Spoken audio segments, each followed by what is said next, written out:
This podcast is brought to you by the IIEA, sharing ideas, shaping policy. Thank you, Keen. Hello, everyone, and welcome. Thank you for joining us here today. My name is Aisling Swain. I'm Professor of Peace, Security and International Law at the Sutherland School of Law at University College Dublin. I'm delighted to chair this event and thank the IIEA for inviting me to do so. My own background is actually in working on the Women, Peace and Security agenda, which I'll explain to you now in a moment. I spent years working in emergency women's rights in those contexts, and then working globally with UN Women, UN headquarters in New York around the implementation of the Women, Peace and Security agenda and the resolutions that we're going to discuss today. I have a PhD in international law. My own main areas of research are on international security policy and law and violence against women in conflict. So I'm really looking forward to our speakers share with us today. But the topic of today's conversation then is women, peace and in 20. Those of us as yet unfamiliar with the Women, Peace and Security agenda, it refers to a set of 10 resolutions adopted by the UN Security Council, which have now become a standing agenda item on the annual calendar of the Council, which is why it's referred to as an agenda. The agenda was inaugurated by the Council adoption of Resolution 1325 in October 2000. It's probably one of the most infamous resolutions or decisions of the Council to date in the history of the Council, for all the right and wrong reasons, I would say. The significance of that resolution was that it was the first time that the UN Security Council actually recognised that women's rights were of concern to its mandate, which is the maintenance of international peace and security. Just to kind of get us all on the same page, what you will hear the speakers referring to, and I'll just outline briefly, is what's referred to as the pillars of the Women, Peace and Security agenda. And I know you'll all speak across those in various ways. The UN Women, Peace and Security resolutions are estimated to have about 2,000 provisions or actions or commitments across the 10 resolutions. So it gets a lot to keep track of what they're actually trying to do. And so what policymakers have done is categorize those across 4 pillars. And so they're called the pillars of the Women, Peace and Security agenda. So when we say pillars, what we mean is 4 areas. The first is the prevention of conflict and women's leadership and gendered approaches to conflict prevention. Protection, so the protection of women's human rights, including and particularly gender-based violence related to conflict. Participation, so women's participation in peace processes, in peace building, and as we'll hear today, in peacekeeping. And then relief and recovery, so taking gendered approaches or ensuring women's rights are centralised within humanitarian relief and response, and then the recovery in the aftermath of conflict.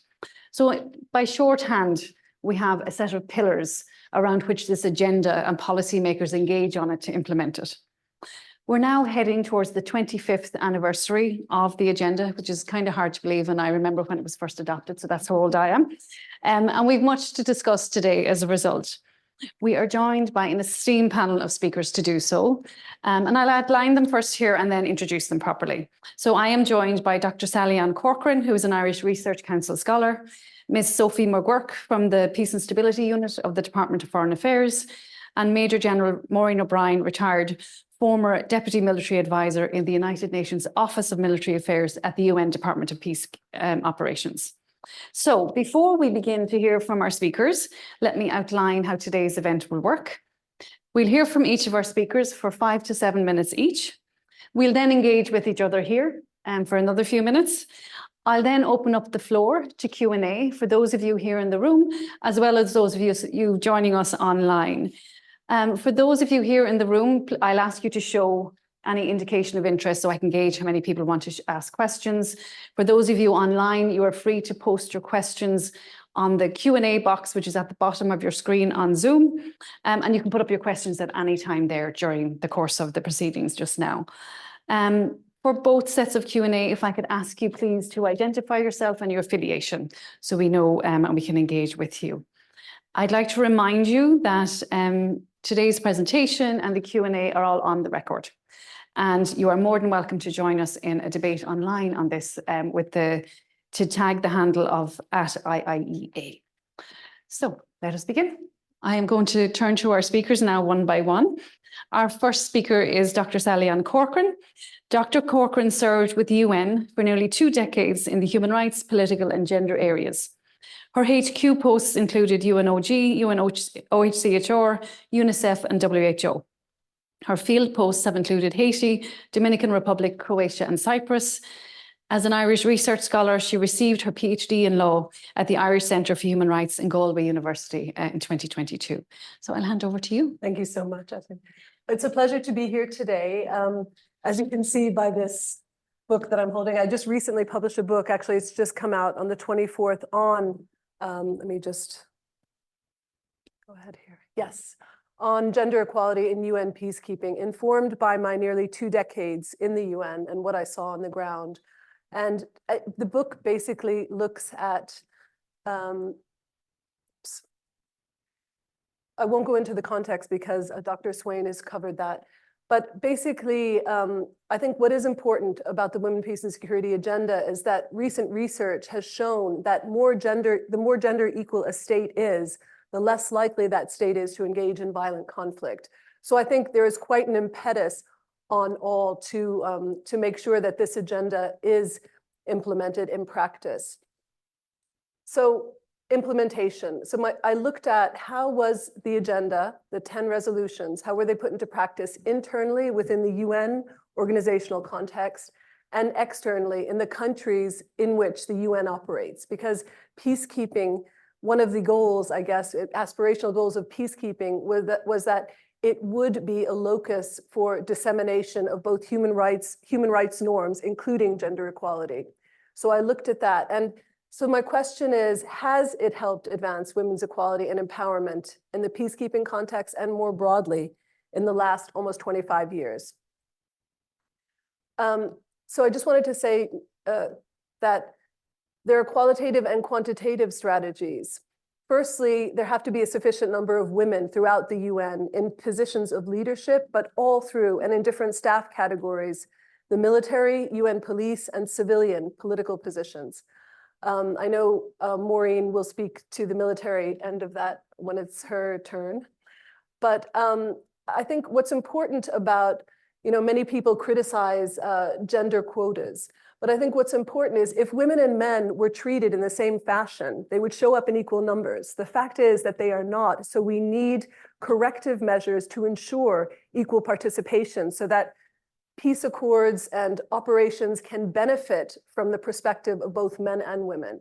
So Cantor's critical mass theory stipulates that when a minority group gets past 30%, there's real influence on an organization or on a group. So that's kind of the target for many of these resolutions, past 30%, 33% or something along those lines.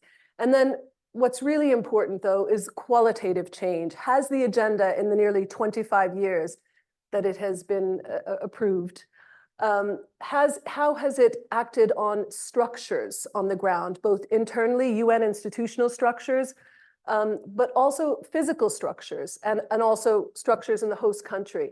The intent of the Women, Peace and Security agenda, the spirit of it, if you will, or the intent writ large is gender equality and a greater equality for women and greater empowerment and greater agency to women in all contexts. So what needed to change? What are the structures that needed to change internally and externally in order for that to happen? Well, I'm just going to quickly reference that. I'm not even talking about metaphysical structures right now, even physical structures like camp structures, like protective equipment that adequately protect a woman's physique. I mean, everything was modeled on the male model, the male comparator, or the male referent. So we have, to this day, many militaries don't have boots that adequately fit women conscripts. I know Maureen will perhaps allude to all of that, so I won't spend more time on it. But so equal access, equal participation, access to decision-making, and also the resources to implement those decisions. So what my research found is that a nominal quantitative versus a qualitative structural change has happened after, well, we now have more than 24 years of the agenda. So just in 2000, women were 1% of UN personnel. So I'm referring to troops and police. And today they're nearly 10%. So there has been a modest increase numerically, but it's still not anywhere near that tipping point, the critical mass theory point of 30 to 33%. So what impacts on implementation? What impacts on structures allowing more equal participation for women? Participants in my research talked about obviously the number, and especially numbers of women in senior leadership that are in decision-making capacity. And as I mentioned, a critical mass is needed to enable sustained cultural change. Individual accountability for implementation of the agenda and and specific penalties tied to specific individuals. We haven't gotten there yet, although the latest iteration of the Women, Peace and Security Policy, which I believe was October 2023, is much more specific and talks about physical changes as well, and even has, childcare and other things mentioned. Another thing that's quite important is the use of gender disaggregated data to render inequities visible. And the UN has not gotten there yet either. When I did my own research, which I concluded in 2021, so I analyzed the period 2000 to 2021, there was a lot of, many of the missions didn't have any gender disaggregated data. So, we need that. So in order to really get a good picture of the reality and to have corresponding policies that address it. Obviously, committed and accountable leadership, and also the composition of leadership. As I said, the leadership needs to include women, and the magic bullet of political will. So a little bit more in the findings. I don't know how I'm doing for time. So my research showed that normative uptake has outpaced application. 1 minute left. Okay. So there has been a clear positive UN policy progression in terms of gender policy in the 21 years I looked at. Has that trickled down into operational protocols on the ground? Somewhat, but really no. And I won't get into the patriarchal cultural norms. Maureen will address the composition of global military structures, perhaps. But the main barrier is still attitudinal. But I wanted to end on a positive note, which is that what the surprise in my research, the big reveal, is that the UN actually has made a difference, furthering gender equality mandates at the local level in which missions operate. So those same gender equality mandates that perhaps were not internalized adequately within the UN itself have made a huge difference in the countries where the UN operates. And during the Q&A, I can tell you exactly what those are. Thank you. Fascinating. Thank you, Sally-Anne. Thanks. Great. And we'll move on now to McGuirk. McGuirk works in the Irish Department of Foreign Affairs in the Peace and Stability Unit. Her work is particularly focused on the Women, Peace and Security agenda and on peace building. Sophie previously served in the Consular Directorate of the department, and she holds a BA in European Studies from Trinity College Dublin and an advanced Master's in European Integration from the Vrije Universiteit in Brussels. Great. Thanks, Aisling. Thanks to the organisers and to Cian for setting up this event. I'm going to speak briefly about the work more so that the department does, the role of government in WPS policy. I'll give some reflections on our time on the Security Council back in 2021-22, kind of some highlights of Ireland's work there. And then to finish off, I'll just briefly speak about our National Action Plan, which many of you may be familiar with. So Ireland is a long-standing champion of the WPS agenda, and we've co-sponsored all of the 10 resolutions that make up the agenda. And the Peace and Stability Unit, which is the unit that I work in the department, is the central government lead on WPS policy for Ireland. And WPS is all about this idea of gender mainstreaming. So this is the idea that there are all the implications for both men and women are included in planned policy actions, in programs. And this is kind of what government and DFA we are trying specifically to do in our foreign and in our development policies. We mainly work at the kind of international and normative level in DFA. So this is mostly through the UN, a couple of other international fora as well, like the OSCE or NATO. And basically, we're working quite closely with colleagues at our permanent mission in New York to the UN on integrating and mainstreaming WPS into the discussions that are being held there. So kind of pushing for strong language and strong gender perspectives in resolutions, in programming at the UN, and to push for stronger accountability mechanisms, and to create a safe space for women to participate at the UN there. We've been encouraging other member states of the UN to do the same as well. We're also ensuring that those 4 pillars of WPS that Aisling mentioned earlier are integrated too into the department's development work. We support a lot of women's rights organizations across the world, and particularly in Africa, where we have quite a strong focus, and the chunk of our development work is being done there. And then the other kind of major piece that we worked on in the Peace and Stability Unit is we lead on Ireland's National Action Plan on Women, Peace and Security. And we also act as Secretariat of the Oversight Group, which is the group that oversees the implementation of this whole of government plan, which I'll come to in a little bit as well. Kind of in keeping with that important high level work that we're doing on the UN, I can kind of provide a couple of highlights from our time on the Security Council. You're probably aware WPS was a really big and important priority for Ireland during its time on the Council. Again, seeking to mainstream it into Council discussions and to embed those gender perspectives kind of across the work of the Council. So that was on country files, peacekeeping files, thematic files. And we've again urged the current council members to keep up that momentum and keep it moving.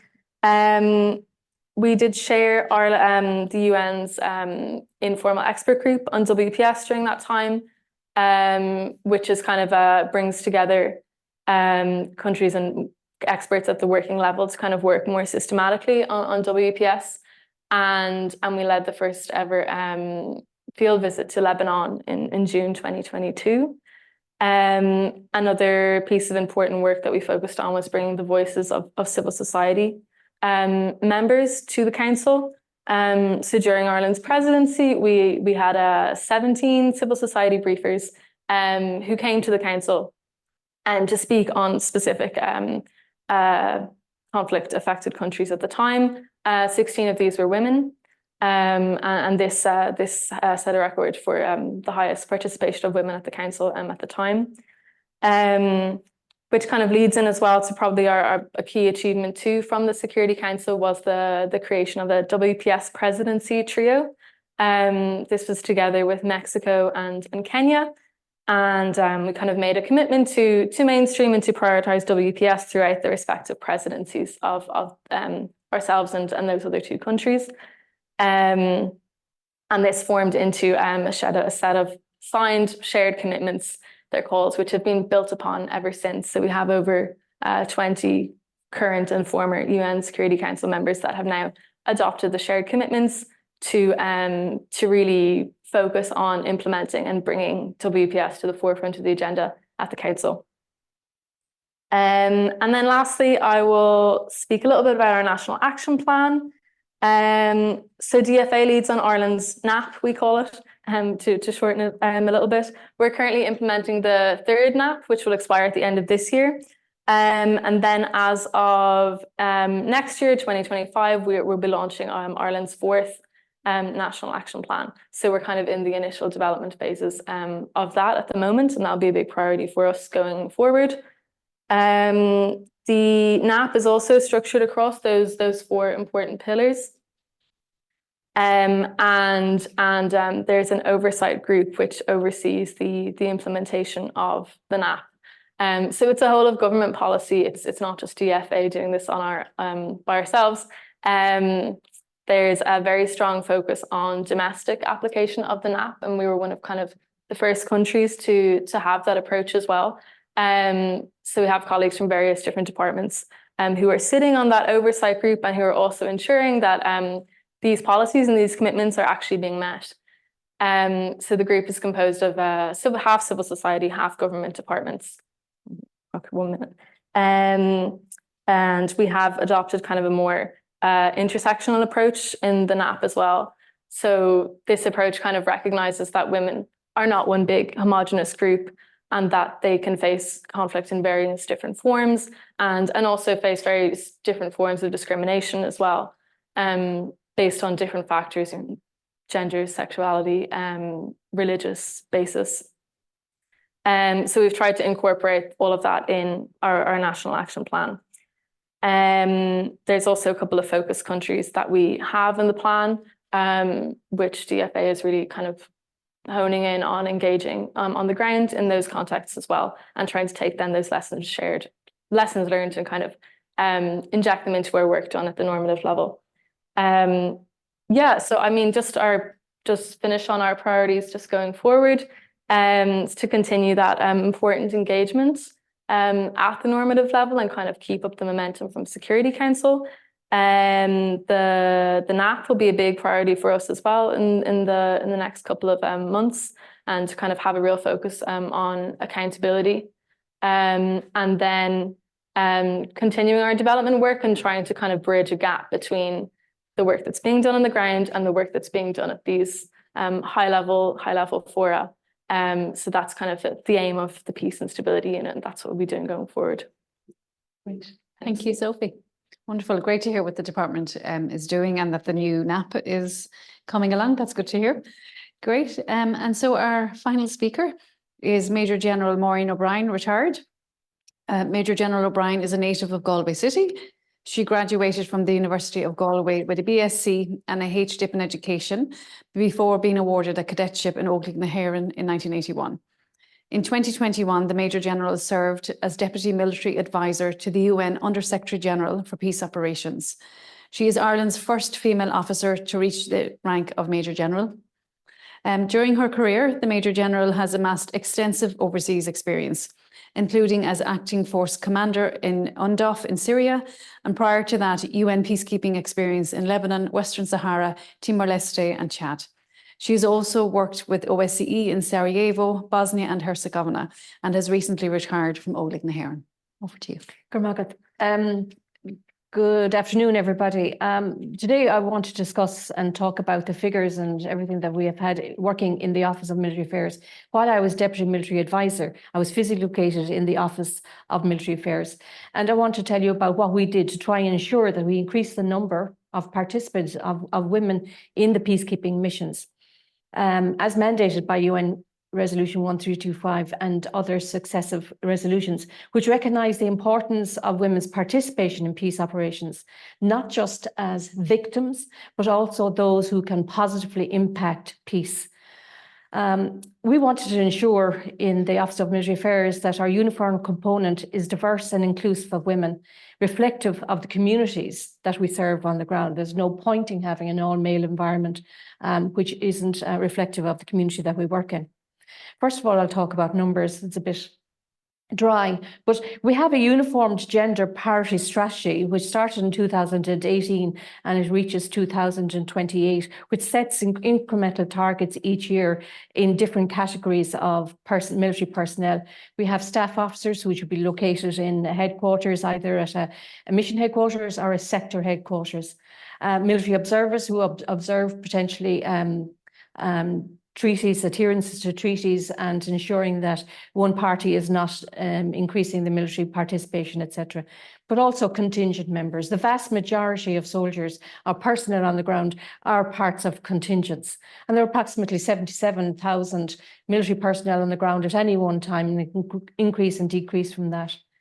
So as Dr. Corcoran mentioned, the percentage of military and our uniform personnel is about 9.4–10%. And it's worth taking a look at a breakdown of those figures from the military perspective. In 2018, for staff officers and military observers together, because they would be working individually per se, they wouldn't have troops under their command. In 2018, it was 8.2% were women. The target for 2024 was 21%. Ambitious. Nonetheless, in February 24, it is now 23.29%. So that's an excellent improvement. There are reasons for that. And for seconded officers, for example, in the Office of Military Affairs where I worked, we again had a target of 21%. In 2018, that was 9.67%. And today it is 18%, but we have only got 75% of the appointments filled at the moment. And when I left in 2023, we had 21%. That's not because I left that it went down, but you know, it's just the way it happens, yeah? But it's in the contingents where the vast majority of our personnel are, and they're the people who meet the people on the ground. So in 2018, women were 3.9%, and the target for 2024 was 11%. Today, we have a figure of 7.4. Not bad, but much more can be done. And there are difficulties within that category as well, which I'll allude to. So here that the point is actually OMA can try to have targets, but it's entirely down to the troop contributing nations who they deploy at any one time. In 2018, women represented about 5% of a TCC, the troop contributing countries' military personnel. However, they were primarily medical and held other support roles. In some troop contributing countries, women are not employed in what they call combat roles, infantry soldier roles. Some have started to include these women in the infantry, but it will take time for them to reach leadership positions. It can take about 30 to 40 years to grow a general, you know. But in some TCCs, women are not included in professional development courses, which are a requirement for senior rank. Which leads me to the point that whereas numbers are important, and it's very important that they are measured, it's not all about numbers. In 2019, for example, there were 2 female force commanders and 2 female deputy force commanders in the 12 peacekeeping missions at the time. Today, there are none. It's only at these levels that women can make huge changes and affect change, to be very honest.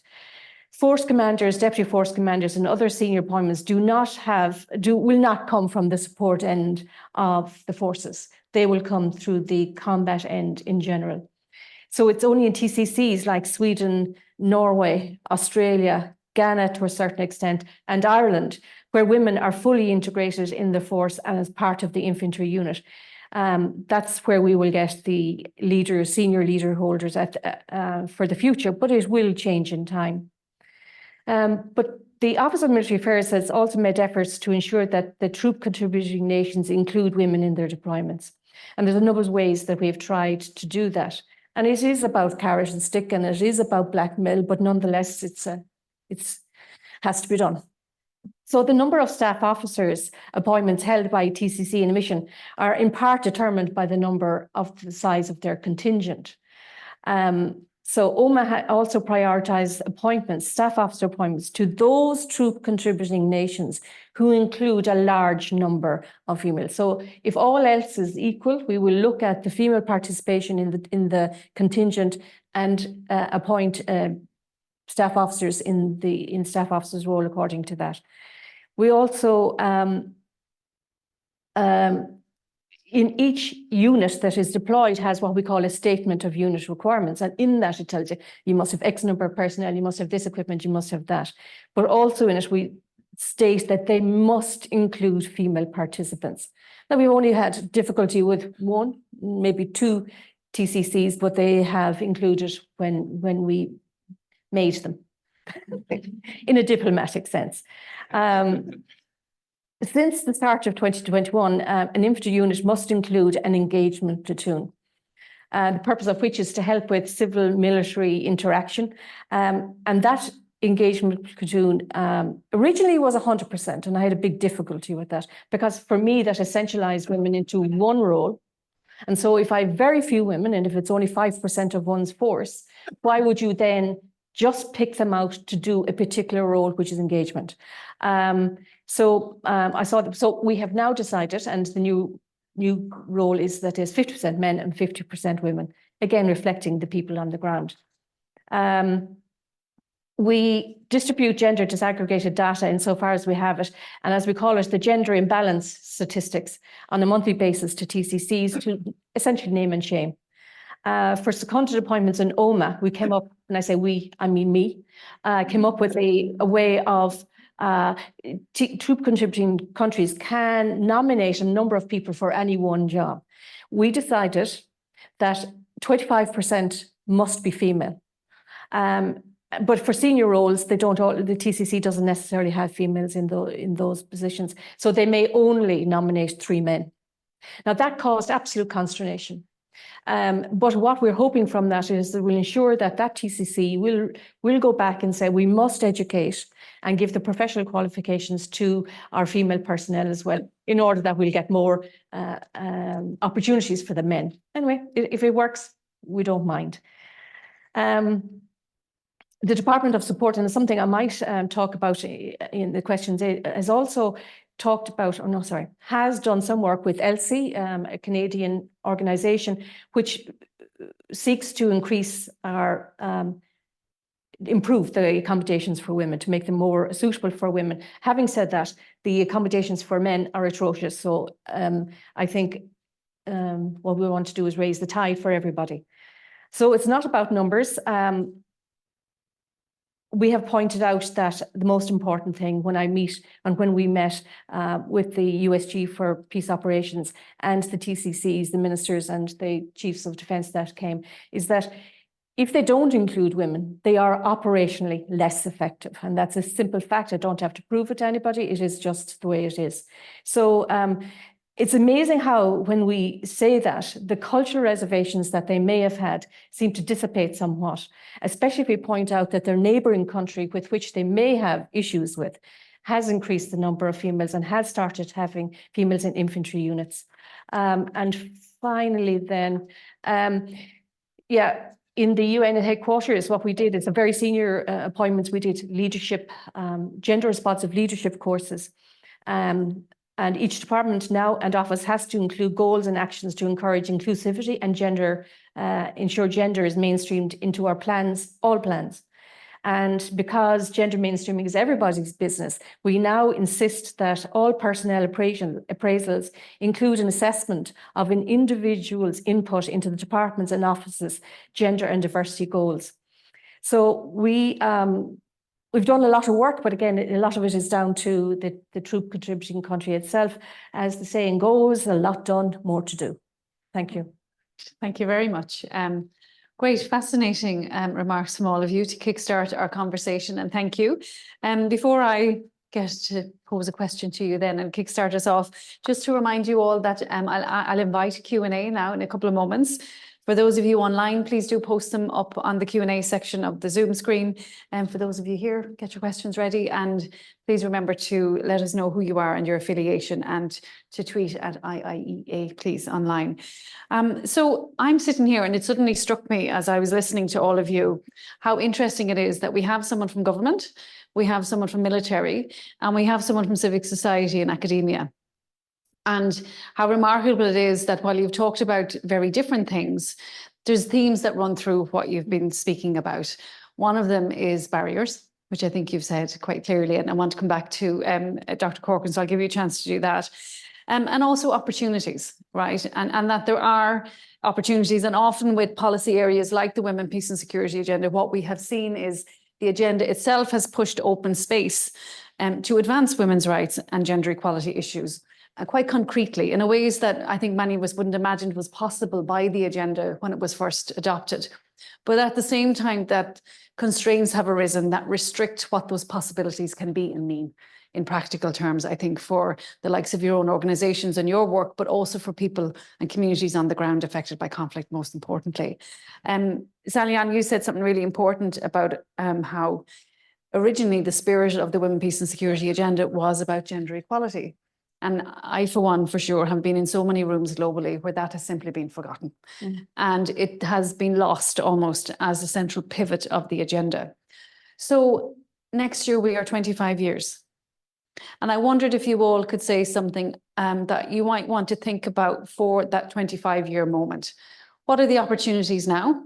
What are constraints or barriers for the areas that you look at? You know, what I imagine is going to happen next year is there's going to be a flurry of activity in New York to celebrate this agenda. Yes, I can hear that as well. Yeah. And that's good, because we should absolutely celebrate this. Across the life of the agenda, there has been significant feminist critique and intersectional critique, as we call it, where this agenda has served some women and not others, where it has pushed particular aspects that states are interested in, has not pushed open other areas that women themselves might prioritise. So there's lots of complexity with this agenda. It's not simply, here's this thing, let's move forward. There's been a push and pull over the last 25 years. What would you like to see celebrated next year that you think is the win? What do you think are the barriers and opportunities that we need now for the next 25 years of the agenda? Major General, would you like to start, and we'll work back this way, just for 2 to 3 minutes, and then we give time for everyone else to engage with us. We'll say from a military perspective, there still are barriers, but I would hope that, you know, people, particularly women and men as well, ask questions when there are barriers there. I spent 42 years in Irish Defence Forces asking questions, why not? And if I didn't, I'd still be, I was a teacher for a while, I'd still be a teacher in Jamaican Convent in Cabra, where I started off, you know, so you have to push yourself and you have to, so I think to raise our ambitions, I think we have to raise it and to be more powerful, more vocal about where there are injustices. I mean, and it can be just very subtle. It can be about the words we use. Yeah. What would you like the next 25 years to look like? And what would you think the key thing for your area that you want to see change in and commitment from? I want to see the male leaders cop on to themselves. That, you know, That's the quote of the event, I think. But seriously, in terms of a military, operational effectiveness is what it's all about. That's what it's about. And if you do not have diversity and inclusivity, you're going to get the same think. Yes, exactly. The same way of thinking constantly. And I think including women not only allows a different voice, and we're not homogenous, as Sophie has said as well, we have different voices, but it also gives space for men who are afraid to voice their opinion. They don't think the same either. So it gives a space for them to do that. So I'm hoping that that's what will come forward from it. Thank you. It's wonderful to hear your thoughts. Sophie?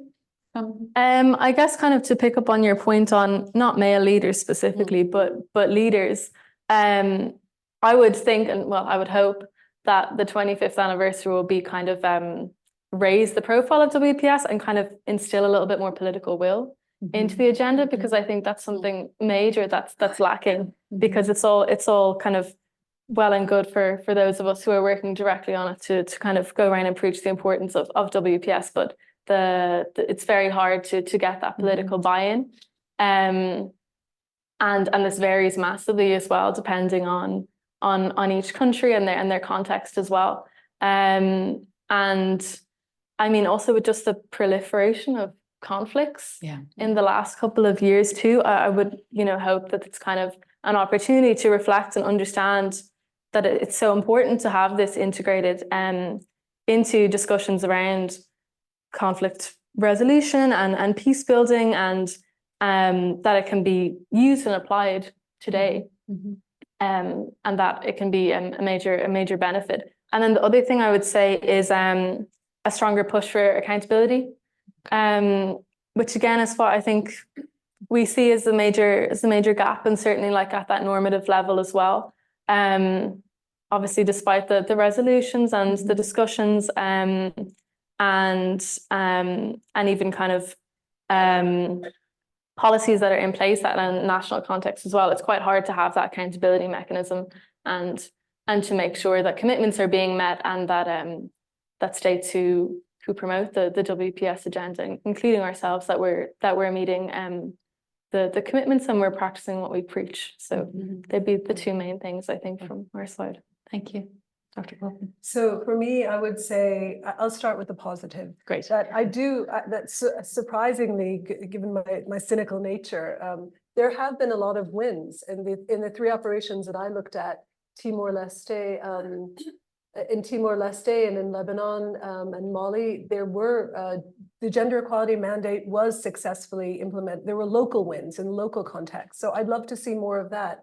And that requires very precise and specific planning to make sure those objectives happen. And I really hope to see more of that, you know, with I know that, you know, in peacekeeping, et cetera. So I think that's quite positive, and I hope we see more. And then on a little bit of perhaps a little less positive note, the accountability issue, I have to stress, as both of you have. And I mean, the other thing is that the Women, Peace and Security agenda it wasn't, in 1996, the UN had also a similar administrative policy that basically was was almost identical, and yet we still have a long way to go in terms of reform, institutional reform. So I really hope that in any organization or in any institution, what's valued is what is seen and implemented and budgeted for. And I left out resources, which I think is really important, because if there's no budget, and if there's still bias in recruitment and human resources, then we really aren't going as far as we should to implement the agenda and to have equal participation. Fantastic. That's all I'll say. Thank you. Thank you. Do any of you have a burning question you want to ask each other? Listen to each other. I just have one comment, and it's just and hope for 2025 that all discussions and seminars on Women Resolution 1325 do not include all female panel and almost entirely female. People. It's just, I find it. We're still very much in that space in various areas of global policy, I would say. And with the Women, Peace and Security agenda, it has tended at global levels, and at the council, even if I've sat in the Security Council debates, the council is suddenly full of women, and every other day of the year there's barely any in there, right? So it is how we change the rhetoric around what women's rights are, that as you said, it's, and I think you've said as well, for everybody, that raise all boats, right, and advance this in a way that is substantive change and qualitative change for societies. Anything else? You have anything else, Sophie? I thought it was interesting what you mentioned, Maureen, about that there's quite an increase in women participating in military, but there's so few women at the top level, which is where the real change can be made. So I think it's important to take that into account and try and kind of, I guess, integrate the change and to keep it going so that women can reach that level where change can be made, because there's no point in having a couple of token women to reach a quota if their voices aren't being heard, if they're at that kind of level. Absolutely. And I visited as Deputy Military Advisor, I visited all the missions. It's very important to be seen. Right. And being visible. And even as the battalion commander here in Dundalk, I had to be seen on the ground, to be seen as being the lieutenant colonel at that time in charge of because it is, people, if you can't see it, you can't be it, all of that kind of thing. And it normalizes women in those roles. Sure. And you'd be happy to know that the current Deputy Military Advisor only is a woman from Australia. And so there's still that leadership there at that level as well. Just one final word, I guess, on culture change, on real culture change. If we look at, the Italians, for example, I'm not trying to, bring the Italians down today, but they only allowed women in any capacity in the armed forces in the year 2000. Really? So how can you possibly, how can Italy, as a troop contributing country, contribute women at all, let alone in any leadership positions, when they have been totally not allowed at all in the armed forces? Sure. And the other thing is about this cultural relativism, like, it's our culture. We don't have women doing those things. Our women do these things. Well, human rights, it's a whole normative relative argument, but I think that we need to be very clear about that. Well, it's the UN culture that this is the way it's done. And if you wanted to... said that to one particular TCC when I was looking to see if all the military police units had women in them. And surprisingly, well, not surprisingly, the TCCs were providing, they didn't. And I said to one particular TCC, you have to have women in it for the next rotation. And he said, well, it's not our culture. And I said, but it is the UN culture, and we can replace you tomorrow morning if you don't.